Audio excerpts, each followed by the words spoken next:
Allez, bonjour à toutes et à tous, bienvenue sur cette nouvelle vidéo. La chaîne YouTube du Cercle, la chaîne des marchands de biens qui font des opérations. Je suis avec Sébastien, on est dans les MDB Talk, on va parler des opérations de marchands, du marchand, de la technique, etc., des opérations.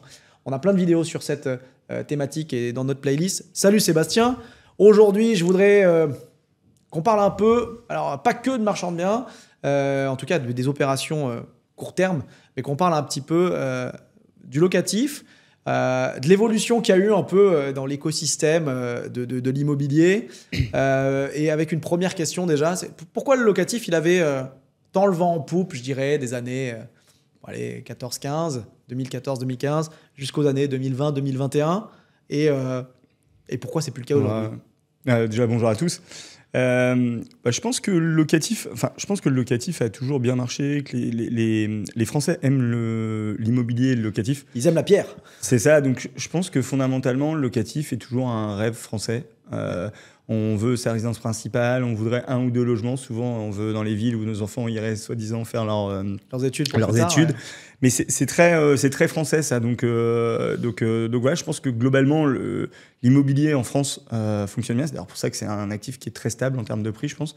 Enfin, après, moi, je suis pas je me dis pas expert là-dedans, mais de ce que j'en entends, de ce que je comprends.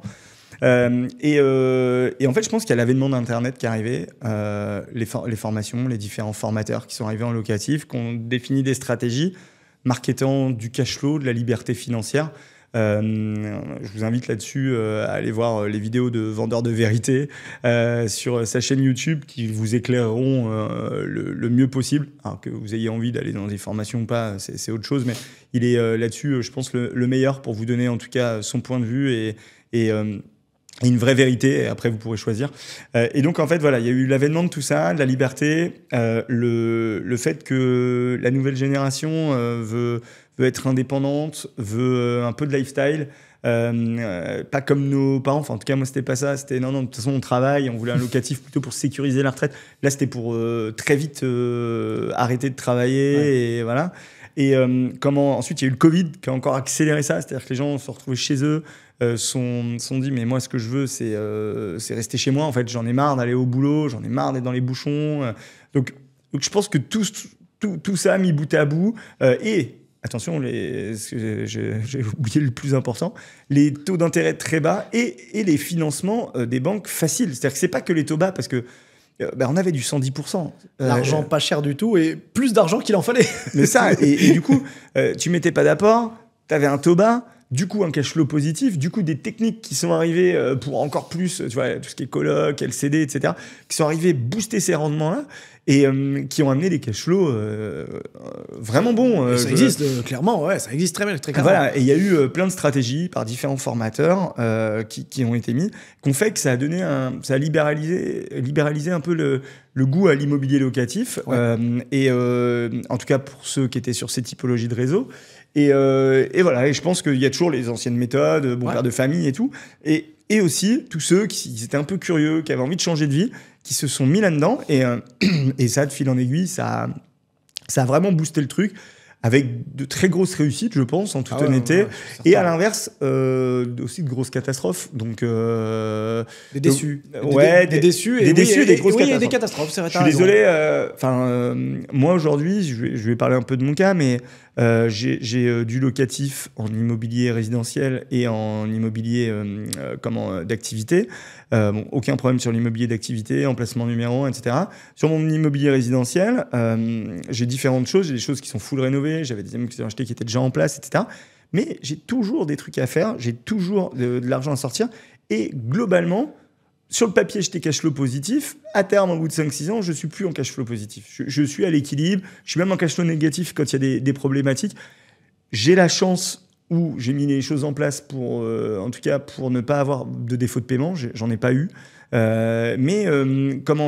Je trouve que c'est pas aussi simple que ça. Alors moi, je fais très peu de LCD, en toute honnêteté. J'ai juste des gîtes dans la baie de Somme qui sont pour le coup,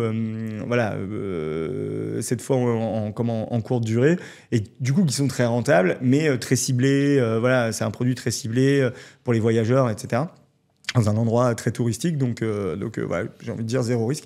Et donc voilà, donc tout ça pour dire que je pense que c'est grâce à ça que le locatif a eu vent en poupe et a continué à booster. Et du fait d'un attrait de l'immobilier et des conditions qui étaient juste topissimes. Par contre, je t'avoue qu'aujourd'hui, en termes de location, quelqu'un qui voudrait se lancer dans le locatif aujourd'hui, je pense que ce serait plus compliqué parce que les taux d'intérêt à court terme baissent, mais à long terme, ils ne baissent pas du tout. Hein. Oui, mais ça c'est certain. Il n'y a plus les mêmes conditions non plus. C'est-à-dire que maintenant, c'est 10, 15, 20, 25, 30% d'apport à demander sur les projets locatifs. Pour avoir des rendements qui sont des fois un petit peu optimisés par des modes d'exploitation, mais qui ont tellement fleuri, on a tellement dit c'était la poule aux œufs d'or. Oui, je pense aux lois... non, je pense aux locations courte durée.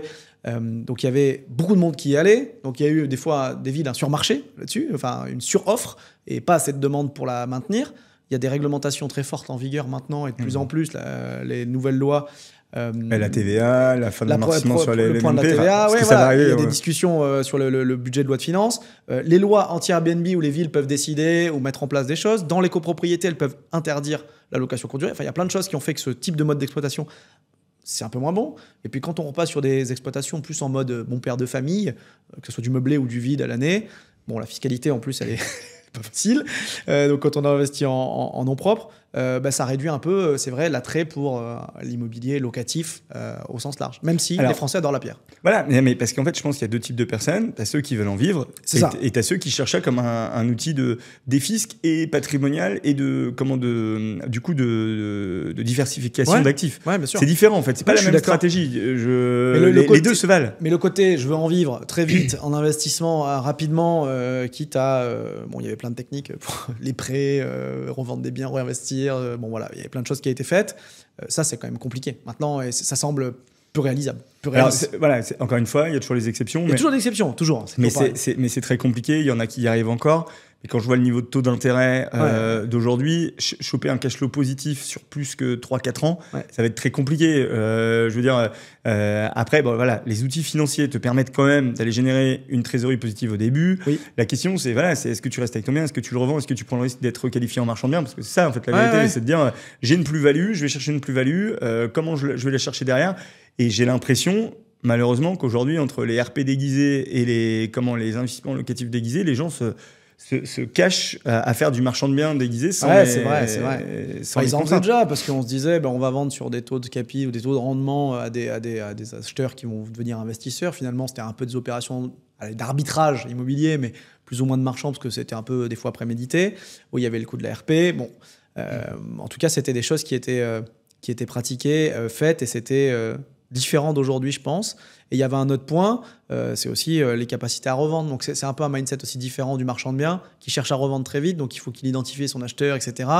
Là, on allait faire, alors je ne vais pas citer de ville parce que sinon on va dire qu'il y a je suis méchant, mais des trous paumés dans la France où oui, on avait peut-être un peu de locatif, mais on ne pouvait pas le revendre en fait. C'est compliqué de trouver un acheteur et les prix ont peut-être baissé, etc.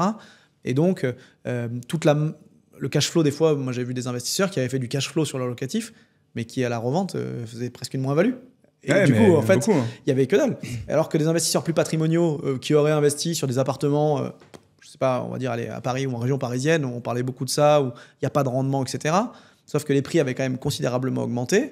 Et la vraie force du locatif, moi que je trouve, c'est le remboursement du capital tous les mois. Oui, d'accord. Parce que là, du coup, entre la petite augmentation de prix sur Paris, qui est assez résilient, il y a toujours quand même une certaine attractivité, et le capital remboursé, même si on avait du cash flow négatif de quelques dizaines ou centaines d'euros, à la fin, on gagne beaucoup d'argent. C'est comme ça que ça marche bien. Disons que ça devient une épargne forcée. J'ai un ami à moi avec qui je m'entends super bien, qui n'est pas le roi de l'investissement immobilier. Lui, il n'avait pas la vision cash flow, je veux en vivre, etc. Ouais. En fait, il n'a pas fait trop d'erreurs. Il a dit, ça, ok, ça me coûte un peu, mais j'amortis quand même une partie grâce à mon loyer. Je remets un peu d'argent en bout, mais le secteur est bon. À chaque fois, il a pris des plus-values de 20-25%. Et il avait du levier bancaire, il a mis un peu d'apport. Enfin, une vraie stratégie, quelque chose qui fonctionne, qui te permet d'aller générer, non pas du cash flow mensuel, mais une plus-value à la fin. Ouais. Alors, attention, il existe la solution pour faire les deux. Et très clair. Il y a des biens qui combinent les deux, encore une fois. Mais c'est vrai que. Mais aujourd'hui, c'est plus compliqué. Et donc voilà, je pense que l'attrait sur le locatif pour en vivre est beaucoup plus compliqué aujourd'hui. qu'il y a 6-7 ans, quoi. Et du coup, qu'est-ce qui s'est passé?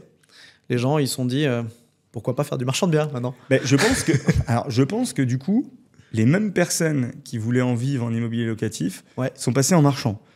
Ces mêmes formateurs qui disaient faites pas de marchand, c'est trop dur et c'est compliqué, c'est risqué, parce qu'ils avaient peur d'envoyer les gens au casse-pipe, ont changé. Parce qu'ils ont dit je vends plus sur mon truc, je vais vendre maintenant du marchand, en faisant le même niveau parce que c'est de la formation, donc en faisant de la formation là-dessus, et en pouvant envoyer des gens au casse-pipe aussi, alors, avec aussi des bonnes réussites, attention. Bien sûr. Donc voilà, donc je pense que il y a eu toutes ces personnes qui avaient investi, qui ont un peu de locatif.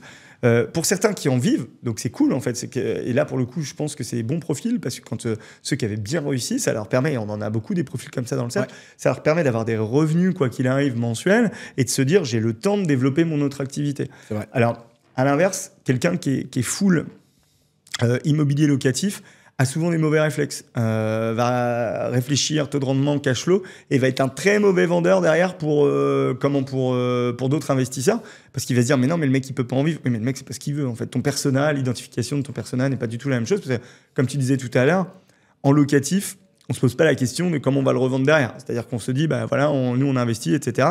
Tandis qu'en marchand, t'as pas 20 ans pour te poser la question. Tu as 24 mois, 36 mois des moments, et il faut que ça aille vite, quoi. Il faut que ça aille vite, et c'est vrai que t'as moins le droit à l'erreur, je pense aussi. Et je trouve que c'est vrai que le marchand de biens, il concentre plus le risque qui est beaucoup plus étalé, ou qui peut être étiré entre guillemets en locatif, où on est toujours capable d'amortir sur 15-20 ans, quoi. Là, on a 2 ans, et si on s'est planté, on s'est planté, et on peut se planter plus vite. C'est ça, et en fait, je pense que, tu vois, l'attrait en ce moment pour le marchand, je parlerai des différences entre nos membres, là, c'est ils étaient sur le locatif, ils se sont rendus compte qu'ils ne pouvaient plus trop acheter, ils ont arbitré certains locatifs, ils ont pris pas mal d'argent, donc c'est cool. Ils ont pris, pour certains, des plus-values de 200 000 €, qu'ils ont pu... ils se sont dit, waouh, ça vaut le coup.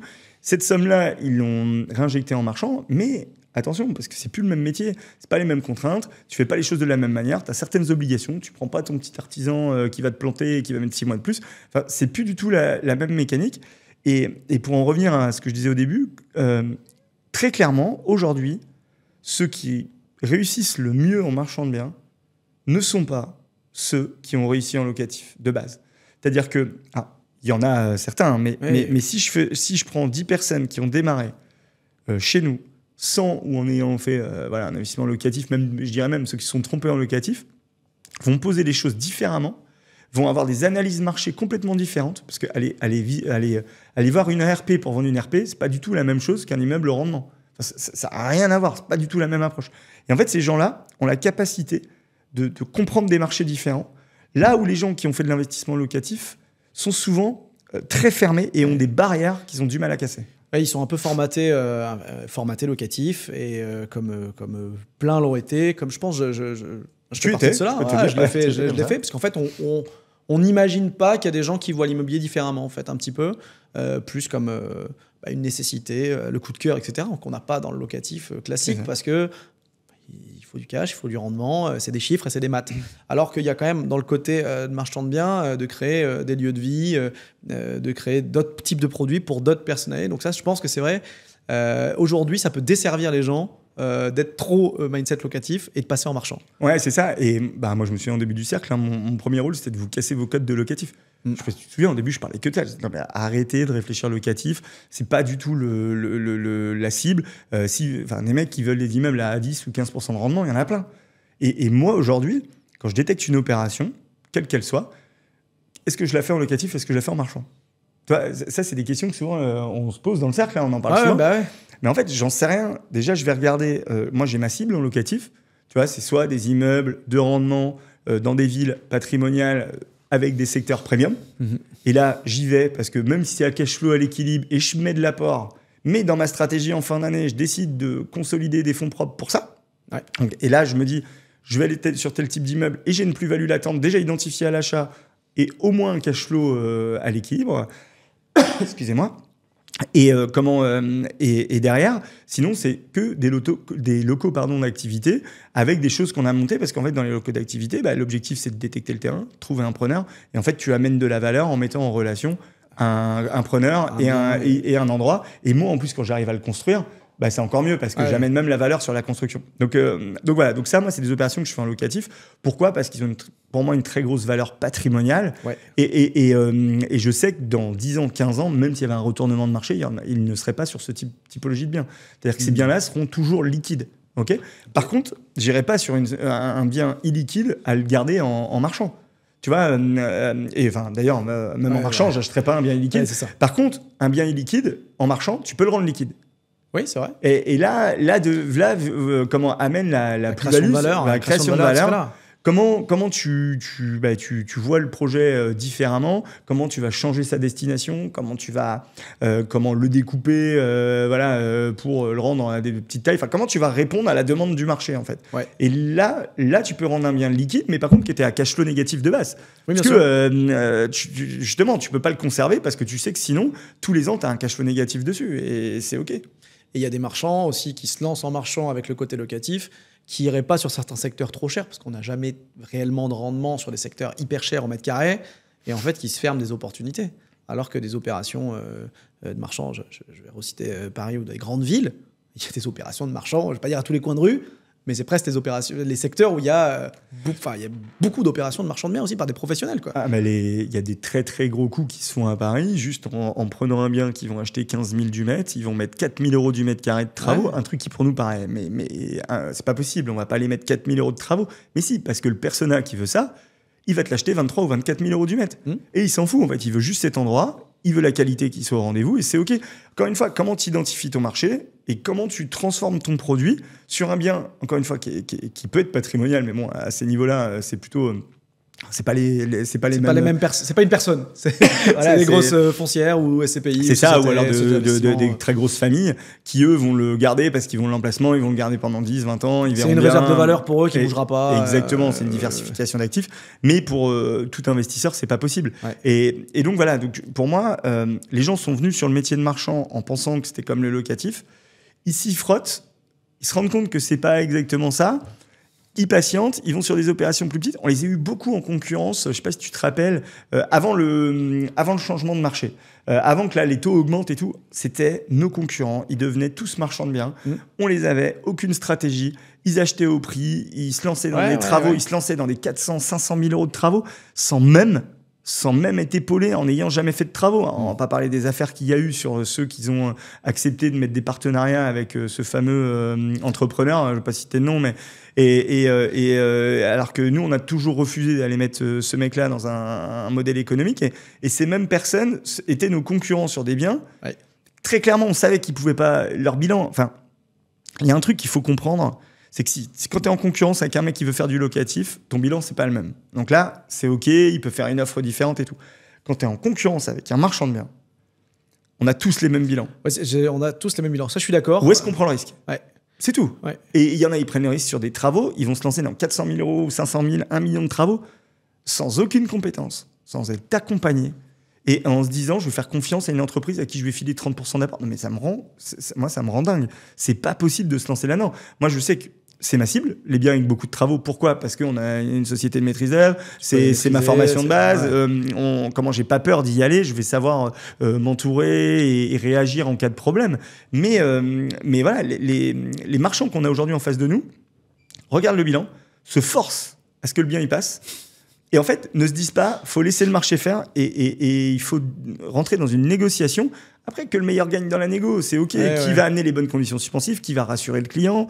Et ça, aujourd'hui, les promoteurs, c'est ce qu'ils font. Hein. En fait, 80% des promoteurs, leurs développeurs, ils essayent de choper la fibre, de bien être en phase avec le vendeur, d'écouter ce qu'il veut, etc.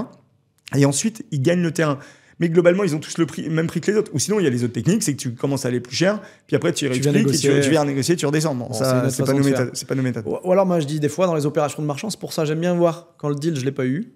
Pourquoi je ne l'ai pas eu? Qui a acheté? Et effectivement, si c'est un marchand, j'aime bien voir qu'est-ce qu'il fait de différent de moi, parce que peut-être qu'il a pensé à un truc que je n'ai pas vu.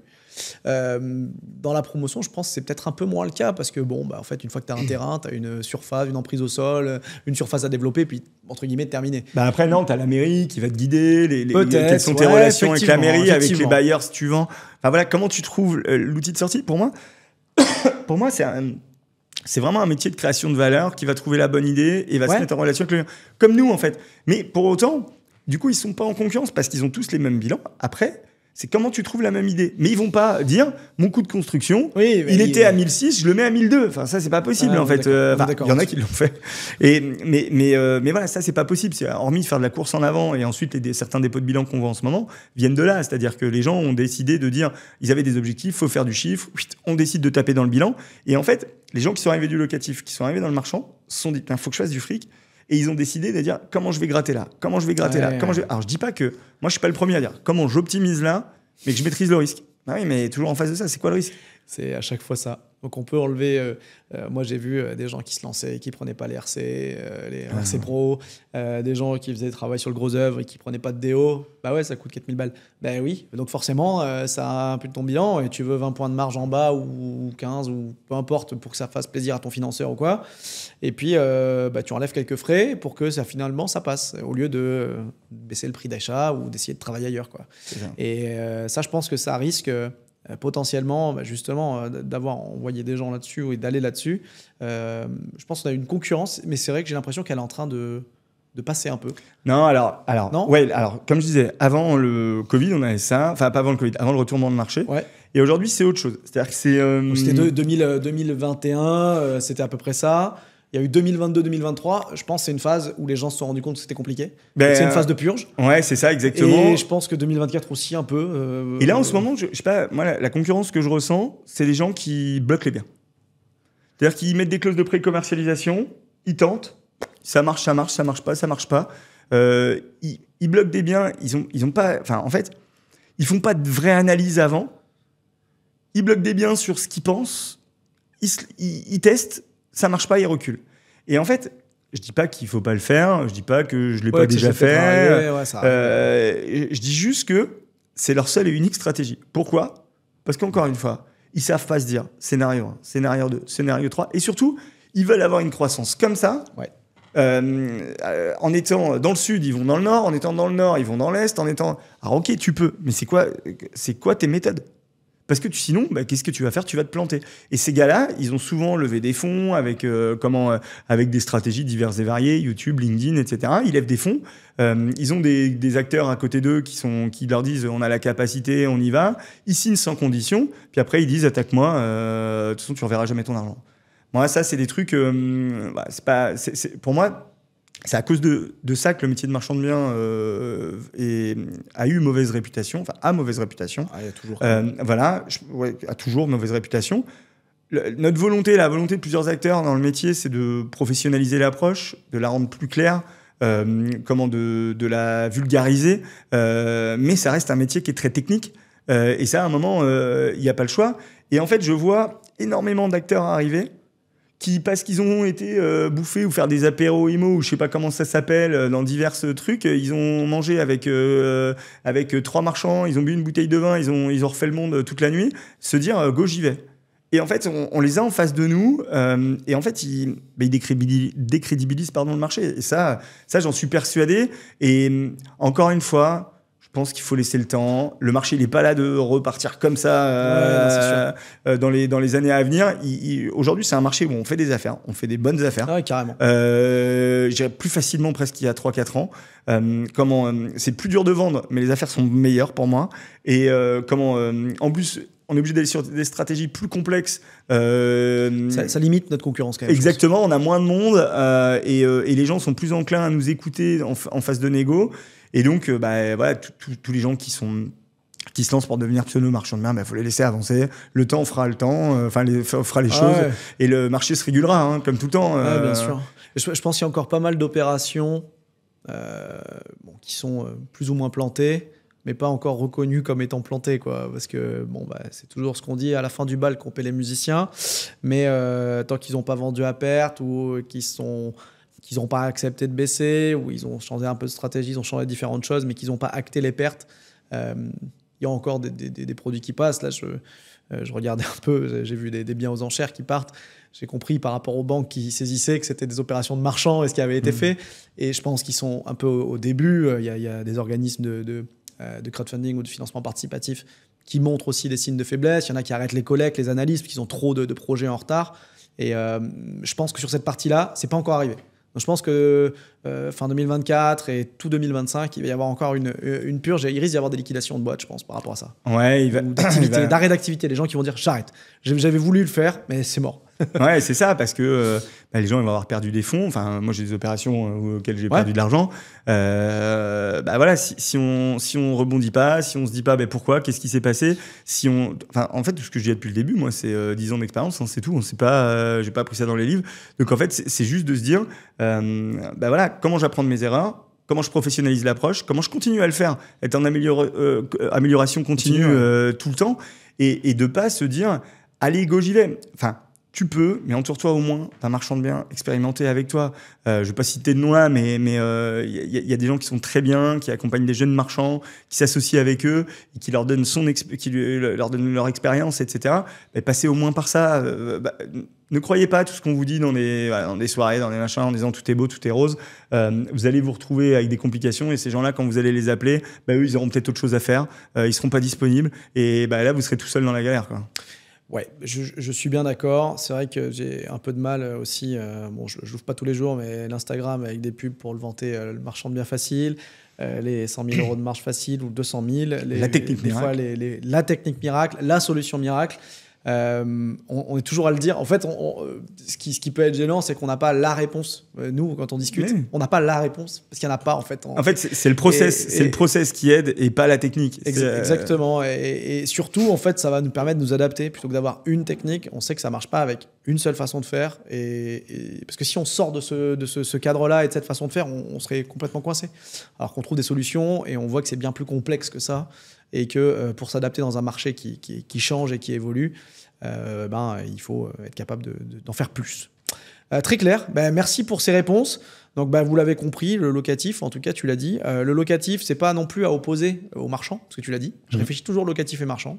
Je pense que ça aussi, c'est quelque chose qu'il faut avoir en tête et pas mettre d'un côté le locatif versus le marchand. Il y a des fois des opérations aussi un peu mixtes, on n'en a pas parlé, mais des opérations de marchand qui peuvent débouler ou déboucher sur des fois des lots que vous allez garder en locatif pour vous. Ça, on n'en a pas parlé aussi, c'est possible.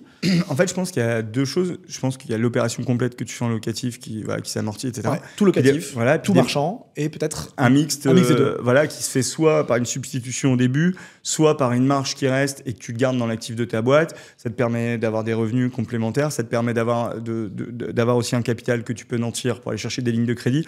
Enfin voilà, je pense qu'il y a différentes façons de voir. Ça dépend... Ouais.